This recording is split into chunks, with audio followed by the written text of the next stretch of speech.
Good morning, good people. Welcome back to A Moment on Mondays with your girl, your sister, your friend and personal growth coach, Stephanie R. Strong. And this morning, I'd like to speak to you about dealing with criticism. Criticism is one of those things no one likes to deal with. But because we're on a path for better personal growth and development, we must learn how to deal with criticism more effectively. Now, there is a difference between constructive criticism and destructive criticism. And when someone is given constructive criticism, their motive is always going to be in the right place. Sometimes we may not be able to differentiate or be able to pinpoint what their motive is initially, but 9 times out of 10, when someone says something and it's meant to be constructive criticism, there's always this little small element of truth. And if there is, it is incumbent upon you to take that element of truth and grow from it.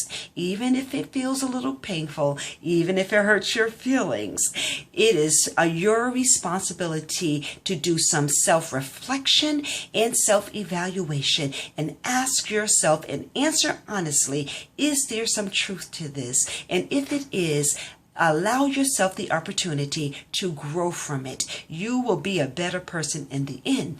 Now, as far as destructive criticism, I believe that destructive criticism is usually used to berate, to undermine, or to demean someone. And you must consider the source of the person who is given the destructive criticism. In many cases, maybe not all cases, people usually transfer their own self-criticism to people who they might have some other issue with. So when someone is giving you some destructive criticism, you feel that they're really coming against you to berate you or undermine you, then you ask them to give you specific examples. That is always important, because if someone is trying to undercut you in any kind of way, then don't react to it so immediately and get all in your feelings. Ask them for specific examples, because a lot of times you can silence your critics simply by answering their accusations or their the things that they're saying about you that may not be true at all.